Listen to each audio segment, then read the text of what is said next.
வர தலைமைகளையும் போன வாரம் எதை குறித்து பார்த்தோம்? அன்பு நிமித்தம் மன்றாடுகிறேன். மனத்தாழ்மையை குறித்து பார்த்தோம். இதுதானே ஞாபகம் இருக்கா? வெகு மனத்தாழ்மையோடு நான் உங்களுக்கு சொன்னவைகளை சொல்கிறார். அது மாத்திரமல்ல, தேவனுடைய பிரமாணம் நம்முடைய இருதயத்தில் இருக்கும்போது நம்மை காக்கிறதா இருக்கிறது. இந்த பிலிப்பியர் 2 அதிகாரத்தில் 6, 7, 8 வசனங்கள் ஆண்டவர் இயேசுவை குறித்து, தெய்வத்தை குறித்து சொல்லப்பட்டிருக்கிறது.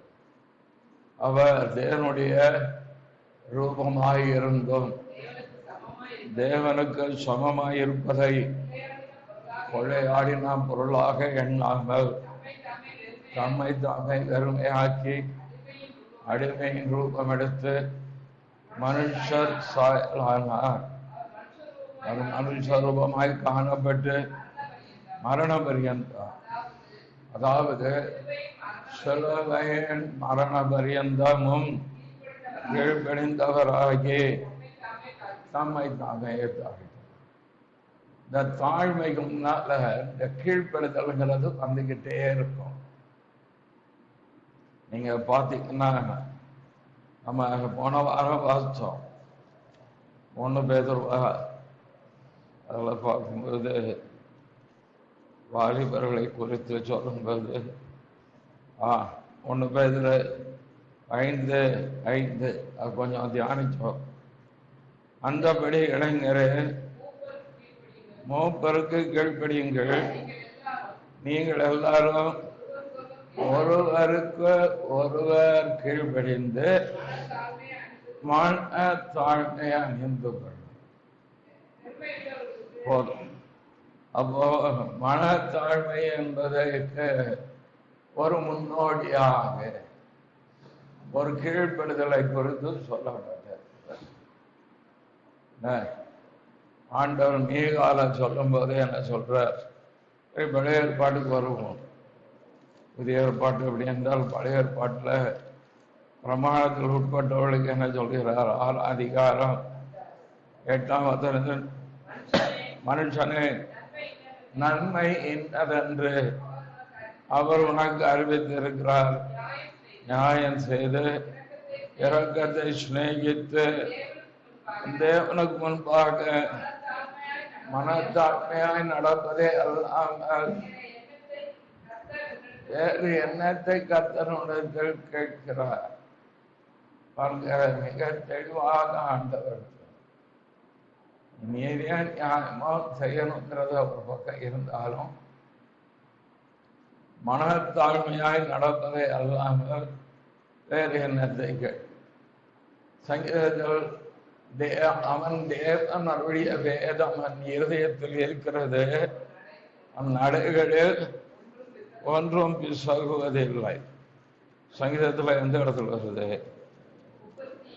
37, 31.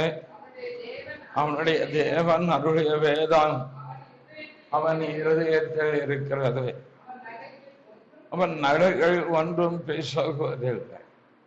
நம்முடைய நடைகளை சரிப்படுத்துவது தேவனுடைய வசனம்தான். புரியுதா? நம்முடைய நடைகளை நேர்படுத்துவது ஒரு தீர்க்க தரிசனமோ ஒரு வெளிப்பாடோ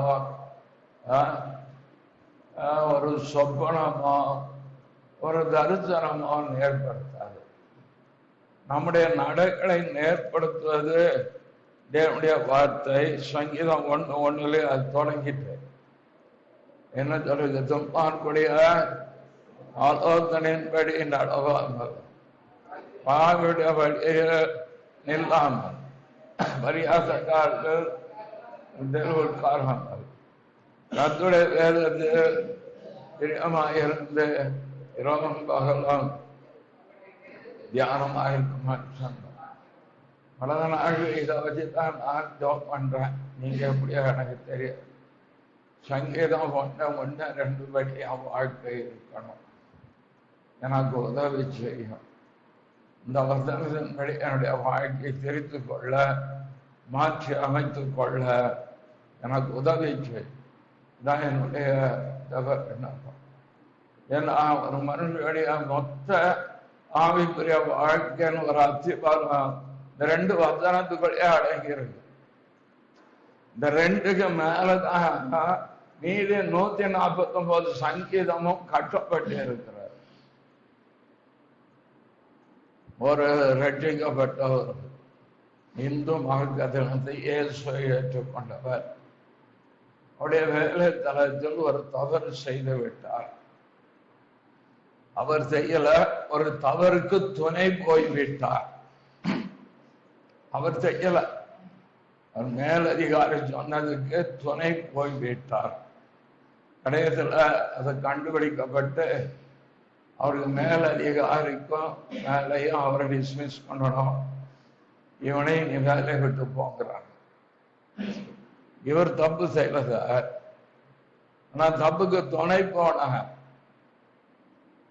வேதம் என்ன சொல்றது? பிறர் செய்யும் பாவங்களுக்கு உடன்படாதே. இப்ப காலையில அவரை ரொம்ப தெளிவா பேசினார் பாத்தீங்களா?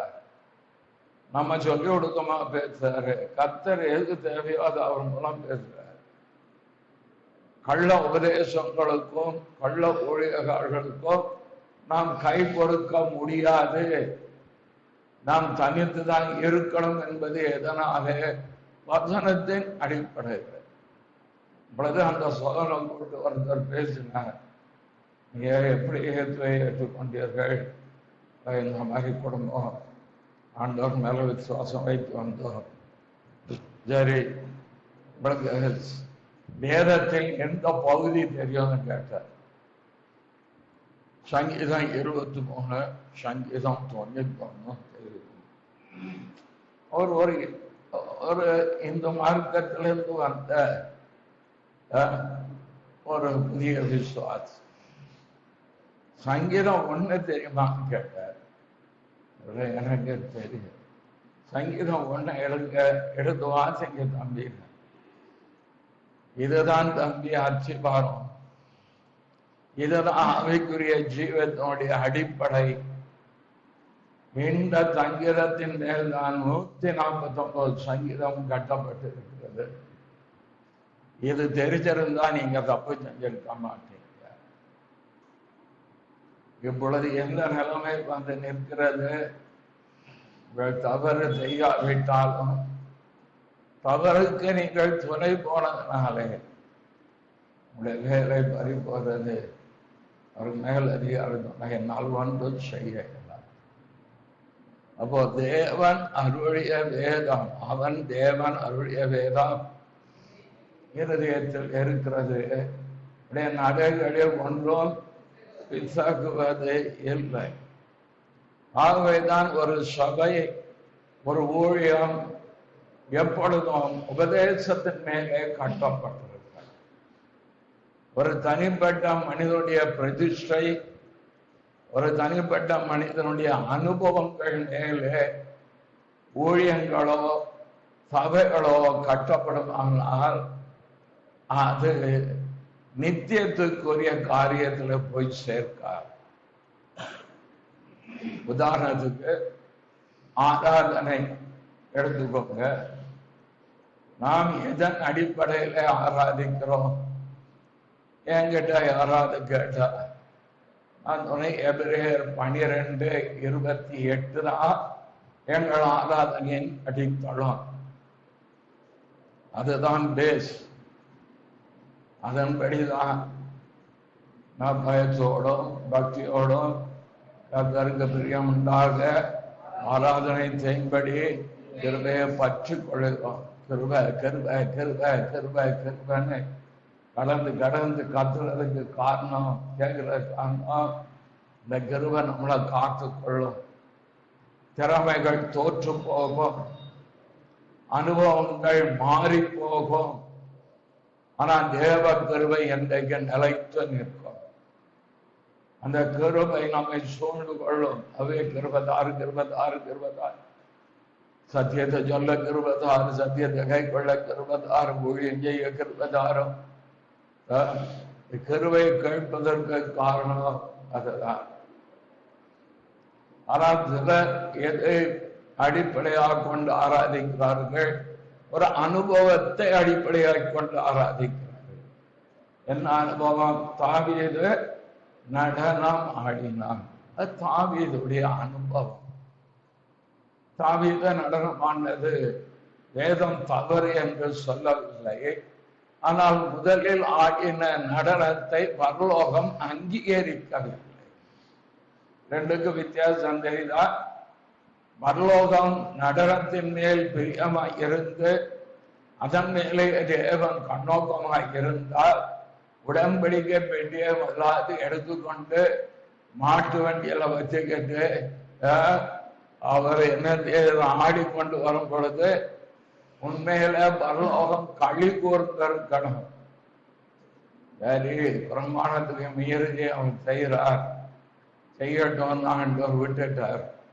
ஒரு குறிப்பிட்ட இடம் வந்த உடனே மாடு மிரண்டு அடிச்ச அடியில மாடு மிரண்டு இவனுக்கு கேட்டோ கிட்டார் அடிக்கிற அடிக்கிற நம்ம காது பிஞ்சு நம்ம அரன்றோம். உண்மையில நடந்தது. நான் சும்மா சொல்லல. ஒரு சபையில பழங்கோட்டையில அடித்த அடியில உள்ள இருந்த வார்த்தை இங்க இருந்து பண்ண முடியாது, வெளியே போயிட்டாரு. அவர் சொன்ன சாட்சி தான். ஆனா அத தேவன் அங்கீகரித்தாரா? அங்கீகரிக்கல. அடுத்தபடி அவர் பிரமாணத்தின்படி செய்தார். நாம் நியாயமானபடியே கர்த்தரை தேடாமல் போனபடியினால் அவர் நமக்கு அடிவிழதான் ஆராதனை ஒரு பயத்தோடு இருக்கிறது காரணம் அதுதான். குற்றம் வந்துடக்கூடாது ஆண்டவர் இருக்கிறதுக்கு காரணம் அதுதான்.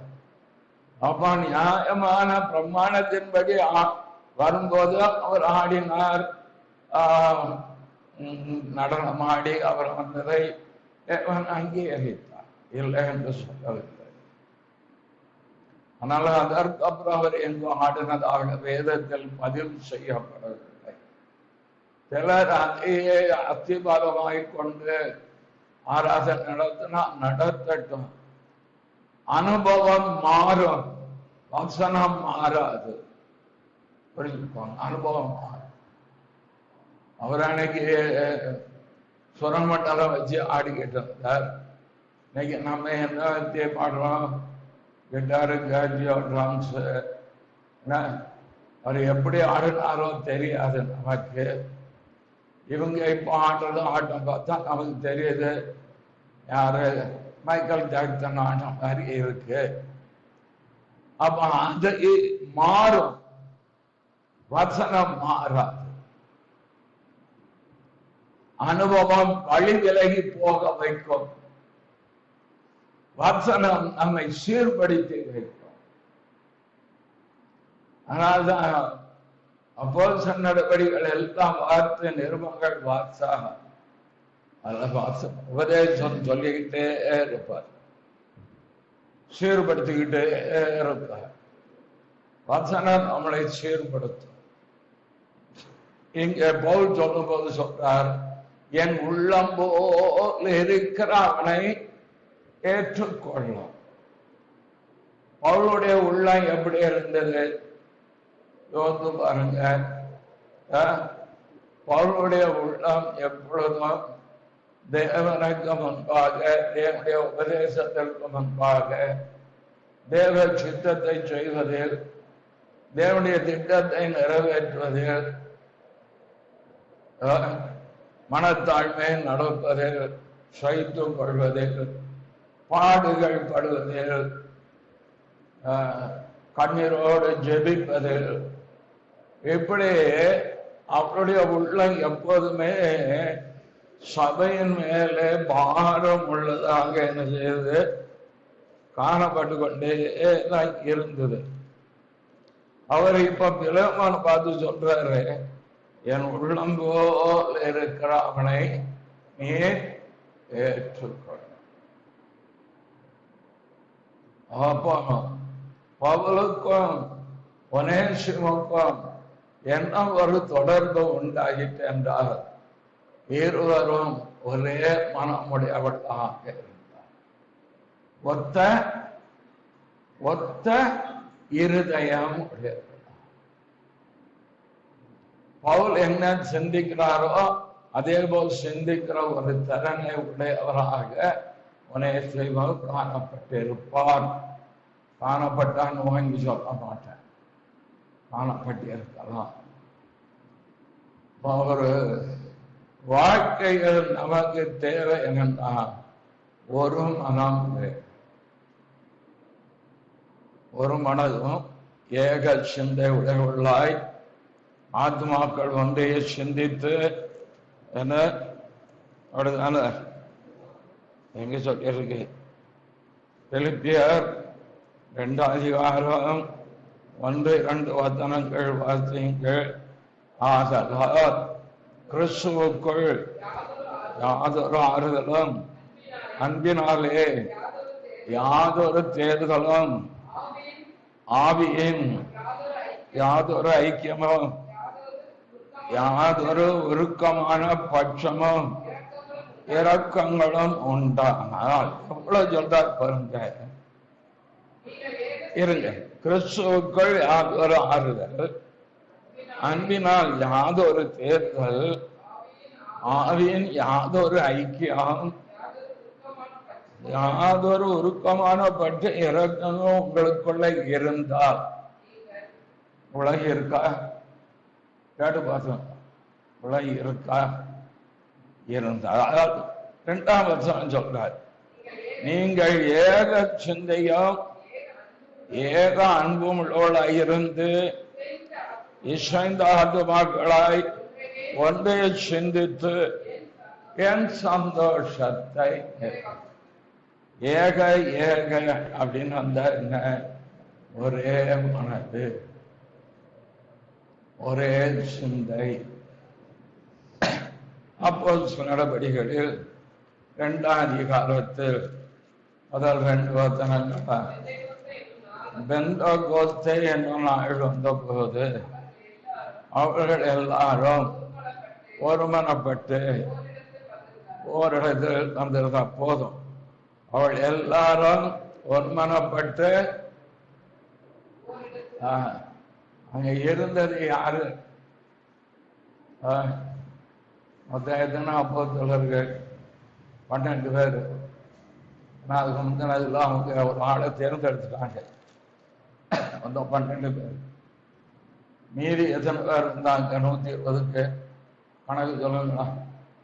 108 சிஷ்யர்கள். 120 பேருக்குள்ளும் ஒரே எண்ணம் இருந்ததுன்னு சொன்னா அதை எப்படி வர்ணிக்கிறதுன்னே நமக்கு தெரியல.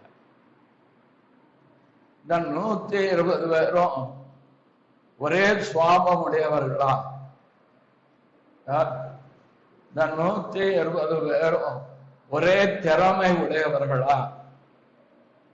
இந்த 120 பேரும் ஒரே மாதிரி ஞானத்தில் சிறந்தவர்களா?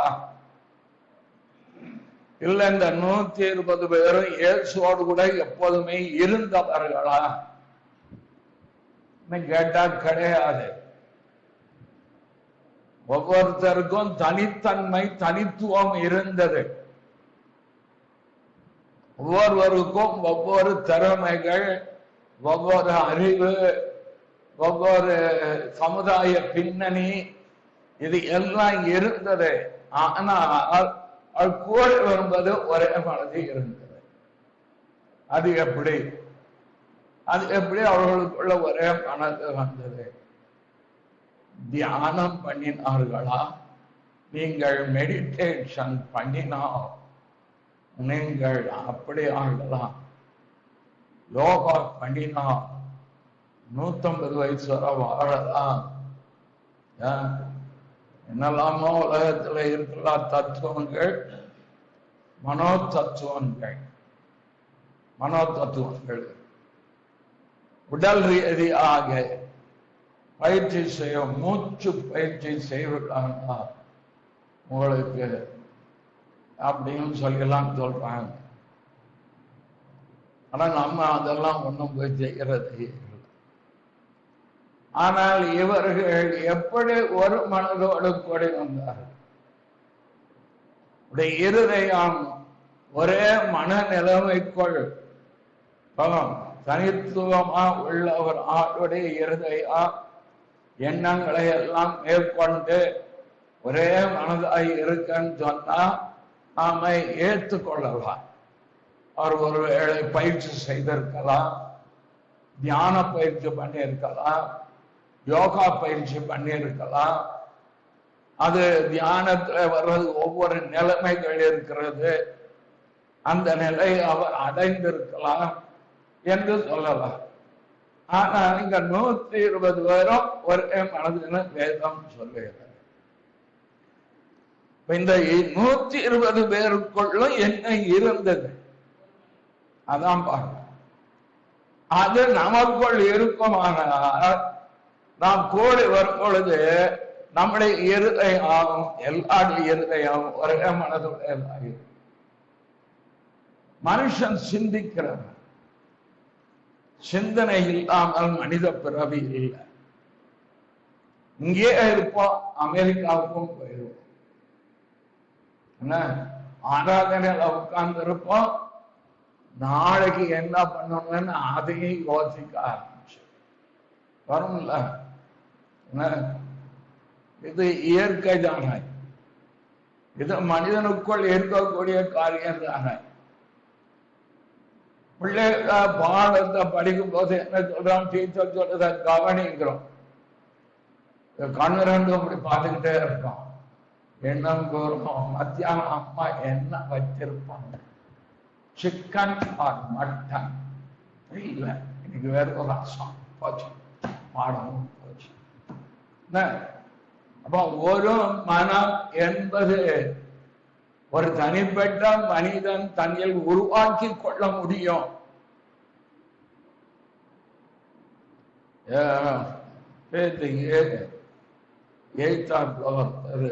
ஆட்டோ உள்ள ஒரு பாட்டு போடுறாரு, கொஞ்சம் டிஸ்டர்பன்ஸ் தான் இருக்கும். அது போட்டாலும் அவர் வேலை செய்யணும், உழைப்பாள். தாத்தா பாட்டு போடுறாரு, படிக்க கதை, நீ ஏன் அதை கவனிக்க? உன் எண்ணம் எங்க போனோம், உன் பாடத்துக்குள்ள போனா எத்தனை சத்தம் இருந்தாலும் அவன் காதுக்குள்ள அப்படி நீ பழகணும். உன் இருதயத்தை ஒருமுகப்படு. எங்க இருக்கு? 1 பேதுரு எல்லாம் வேதத்துல தான் இருக்கு. உங்கள் இருதயத்தை கட்டி என்ன மனதின் அறை கட்டிக்கொண்டு 1 பேதுரு 1:13 ஆகையால் நீங்கள் உங்கள் மனதின் அறையை கட்டி கொண்டு தெளிந்த புத்தியுள்ளவர்களாய் இருந்து இயேசு கிறிஸ்து வெளிப்படும் போது அழிவுபடு கிருபையின் மேல் போன நம்பிக்கை. நம் மனதின் அறையை கட்ட தெரியணும்.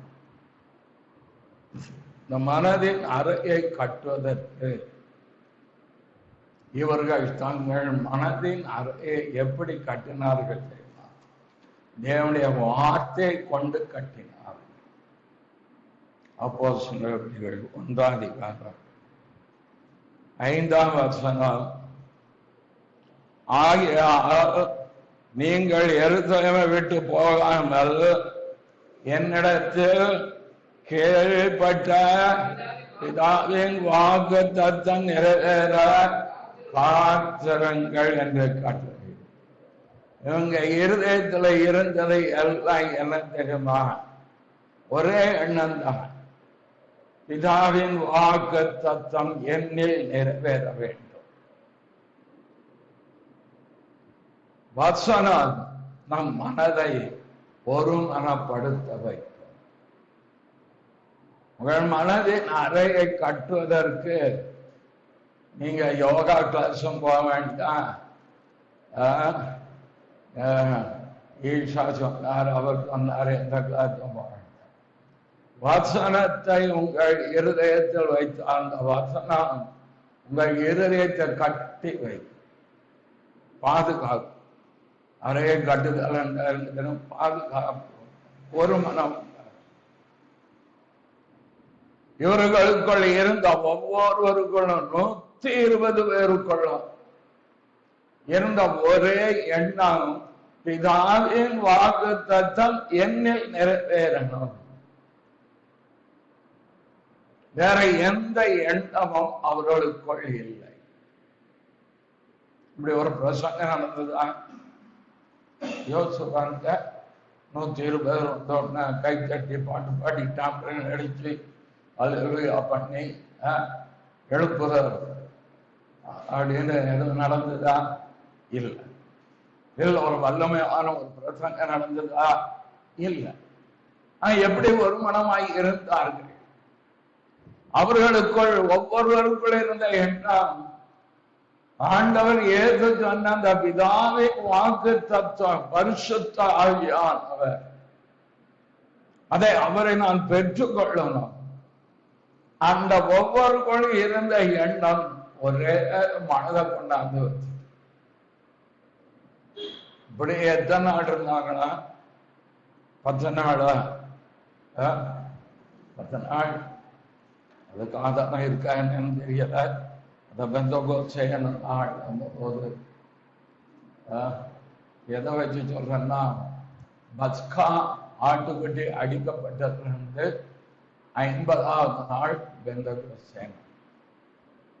ஆண்டவர் 40 நாள் என்ன செய்தார்? பூமியிலே இருந்தார். அப்படித்தானே வேதத்துல இருக்கு. 40. அப்ப இவங்க வந்து இருந்தது ஒரு 10 நாள்னு வச்சிருக்கலாம். எல்லாம் அன்னைக்கே வந்திருப்பாங்கன்னு வைத்துக் கொள்ளலாம். எல்லாம் யூகாண்டா வெளிப்பாடுதான் இருக்கலாம். ஆனால் அவர்களுக்குள் என்ன இருந்தது? தேவனுடைய வார்த்தை இருந்தது. அது என்னிலே நிறைவேறும். ஆண்டவர் பார்த்தார், 120 பேர் மேலேயும் ஒண்ணு போல வந்து. சரி, நம்ம ஆலயத்துக்குள்ள வரும்போது எப்படி இருக்கும்? வந்து உட்கார்ந்த பிறகு எப்படி யோசிச்சுப்பார். இந்த ஆலயத்துக்குள்ள எப்படி வாங்கிறது முக்கியம் இல்லை. முடிந்து போகும்போது உங்கள் ஆத்துமா எப்படி திருப்தியாகி போறதுதான் முக்கியம். அதுக்குதான் பாட்டு இருக்கு, ஆராதனை இருக்கு, சங்கீத பகுதி இருக்கு, பரிசுத்த வேதாந்தத்திலிருந்து சத்திய வார்த்தைகள் போதிக்கிறது. அந்த 2 மணி நேரம், அது 8 மணிக்கு வந்தா 2 மணி நேரம், இங்கு வந்து அதுக்கு ஏற்றாரு. உள்ளே நுழைந்ததிலிருந்து அது என்னாத்மாவே போடுற வரைக்கும் நம்முடைய மனது எதிரே இருக்கிறது. அதை நாம் தான் நிர்ணயிக்கணும்.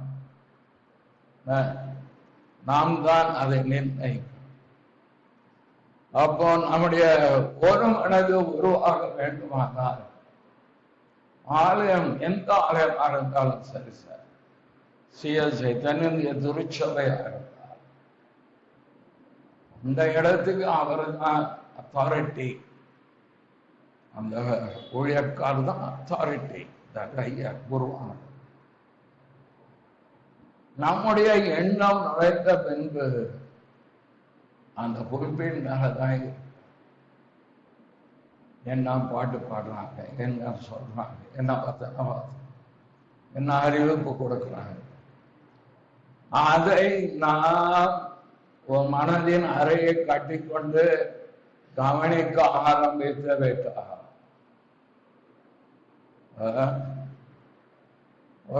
ஒரு அரையிற ஜபத்துக்கு கூப்பிட்டாங்க, போயிருந்தேன். அரையிற ஜபத்துல நான் தான் ஜபம் நடத்தணும். நாடகத்தில் கொஞ்சம் ஒரு 10 உட்காந்து ஒவ்வொரு பாயிண்டாக சொல்லி பிரசாத்தியம் வீழ்கட்டும் ரைத்தட்டும் சொல்லிக்கிட்டே வாங்க. எல்லாரும் கரெக்டாக பண்ணிட்டோம். ஜபம் 1 மணி நேரத்துக்கு மேலே பேர் ஒருத்தரை பார்த்து பீகாருக்கு ஜபம். அவர் எந்த நிலைமையில இருந்தார் எனக்கு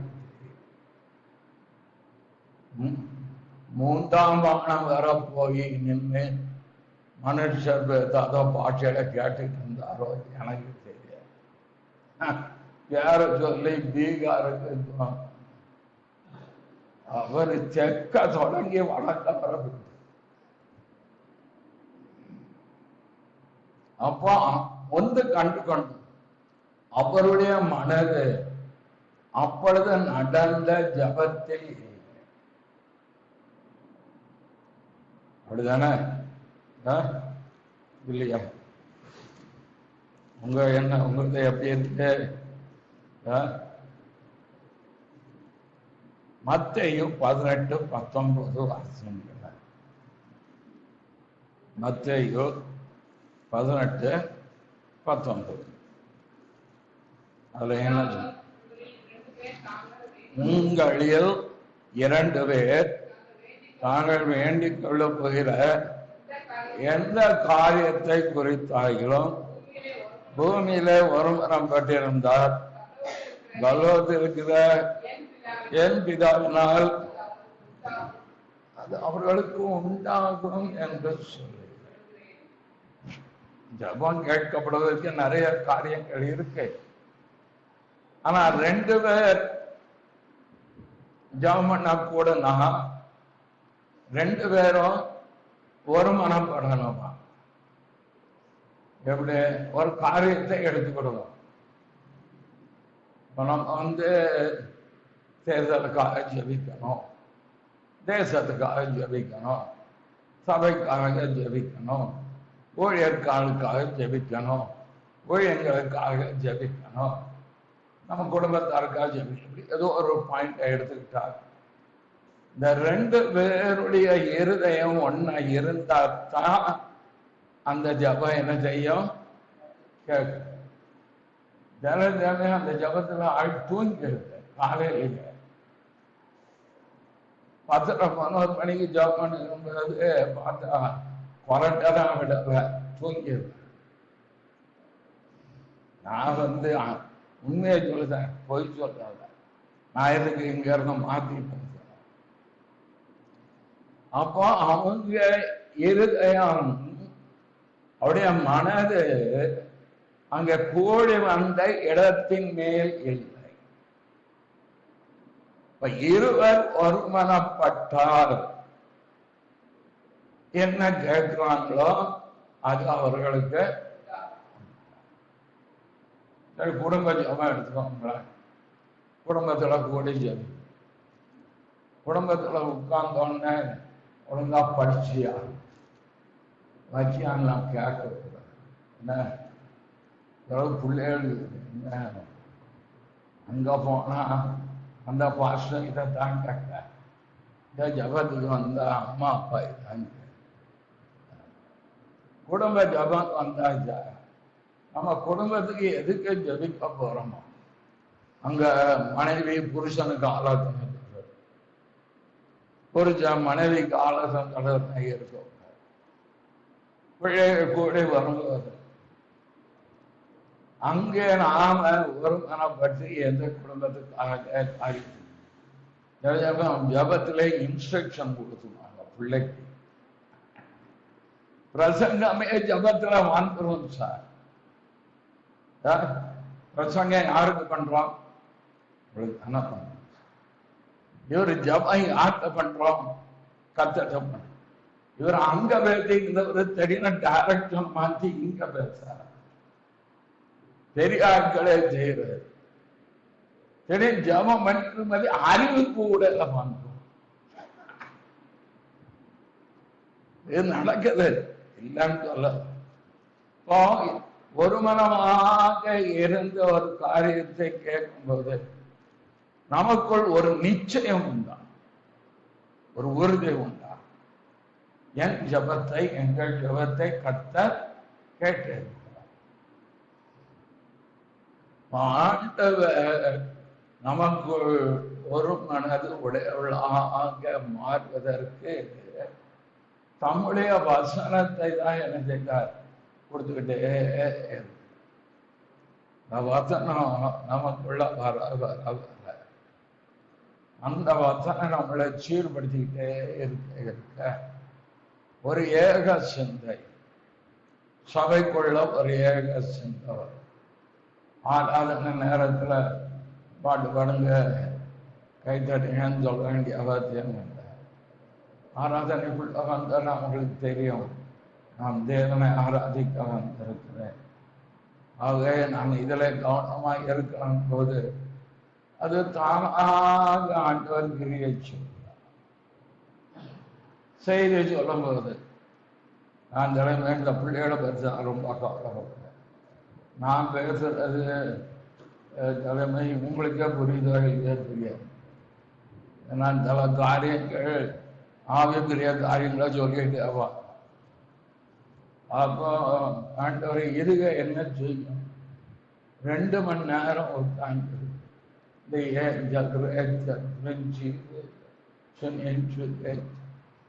அதுவே இதுகளுக்கு ஏத்தாப்புல சொல்ற அளவுக்கு நமக்கு கிருபை இல்லை. அப்போ ஆண்டவரே நான் சொல்றதை சொல்லிட்டே போறேன், நீர் கிருபையா செய்ய வேண்டியதை செஞ்சுக்கிட்டே இருக்கும். வசனம் தானே, சத்திய ஆவியானவர் தானே. என்ன நீ காலையில பேசினாலும் பார்த்தீங்களா, நம்ம ஆட்களுக்கே பாதி அது புரியாது. ஆண்டவர் வாரான், சிப்பு வைப்பாங்க, அதை பண்ணுவாங்க, இதை பண்ணுவாங்க. இதே பாதி பேருக்கு தெரியாது. பிள்ளைகளுக்கு ஆண்டவர் தேவனுடைய வார்த்தை தேவன் வாசம் பண்ணுகிறத என்னைக்காவது ஒரு நாள் அது ஒரு மனம் வருவதற்கு வழி வகுக்கும். அதனால்தான் நான் விசுவாசிகளுக்கு சொன்னாலும் இதுல நீங்க வசனத்தை பழகிட்டா அந்த காணல நான் நின்னால் இங்க என்ன இருக்கிறேன் எனக்கு கேட்கணும். ஏன்னா அந்த கிருபை உங்களை சூழ்ந்து, இந்த கிருபை உங்க மேல வரும். அந்த கிருபை நம்ம எந்த இடத்துல இருந்தாலும் சரி, அது அந்த தேவனுடைய வார்த்தை நேர செவி போயிடும். உங்க மனது பூரா அந்த குறிப்பிட்ட வந்துடும். ஆனால்தான் அந்த குறிப்பிட்ட பத்தி நாங்க பயப்படுறோம். இங்க இருந்து புறக்கூடிய ஒவ்வொரு வார்த்தைக்கும் கணக்கு கொடுக்கணுமே. ஜனங்கள் இதை வேத வாக்காக எடுப்பார்கள்.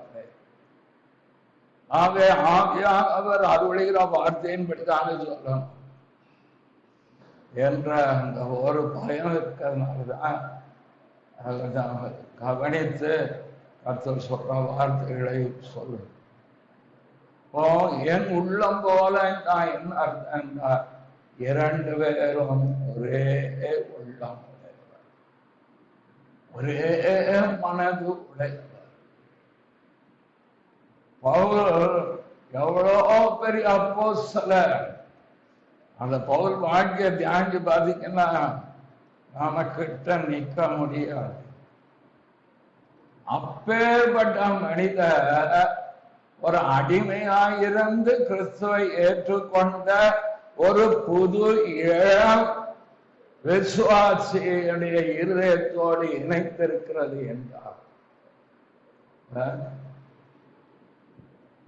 இளம் விசுவாசிய புள்ளிய சுமக்கிற மாதிரி சுமக்கணிங்க. புள்ள வாயில முடிய வாழைப்பழத்தை திணிச்ச மாதிரி திணிக்க மாட்டார். அவள் விசுவாசத்துல பலகீனமாயிருப்பார். கர்த்தரை அறிவிலை குறைவுள்ளவளாயிருப்பார். அவர்களுக்கு தெரிந்ததெல்லாம் இயேசுவின் அன்பு, சிலுவையின் அன்புதான் அவங்களுக்கு தெரியும், வேற எதுவும் தெரியாது. பால் ஊற்ற பிள்ளைக்கு ஊற்ற மாதிரி அவங்களுக்கு வசனத்தை எடுத்து சொல்ற. அப்போ அந்த இளம் விசுவாசிய பவுல் எப்படி சுமக்கிறார் பாருங்க. அது எங்க சுமந்தார் தெரியுமா? தன் இருதயத்தில் சுமந்தார். ஒரு ஆசாரியன் பழைய ஏற்பாட்டில் அவன் 12 கோத்திரங்களை அந்த பழக்கத்தை வைத்து தன் இருதயத்தில் சுமந்து கொண்டிருப்பது, மார்பில் சுமந்து கொண்டிருப்பது போல பவுல் அனுபவத்தில் உடன்வேலையால் ஆகிய பீலோவரையும் சுமந்தார். இந்த இளம் விசுவாசி இன்றைக்கு துளிர் விட்ட ஆவிக்குரிய அனுபவம் இல்லாத ஒருவனையும் இருதயத்தில் சுமக்கிறார் என்றார். பவுலுடைய குணாதிசயம் என்ன? நம்ம குணம் அப்படி இருக்கா? நம்ம சுமப்போம். காணிக்க நிறைய கொடுக்கிறோம்னா ரொம்ப சுமப்போம். ரொம்ப கல்வி உள்ளவனா ரொம்ப சுமப்போம். ஆனா ஒன்றுமே அறியாம பேரே போல வந்து உட்கார்ந்து இருக்க ஆள யாக்கோபு சொல்லுதாரா சொல்லலையா? நான் சொல்லுறேன். யாக்கோபு சொல்லி இருக்கிறது இன்றைக்கு சபைகளில் நடக்கிறது. ஆனால் தேவ பிள்ளைகள் விசுவாசத்தில் பலப்பட்டவர்கள், விசுவாசத்தில் பலவீனமுடைய மன ஐயங்களை குற்றமாய் சேர்க்கப்பட சொல்லி முடிக்க ரோமர் 12:13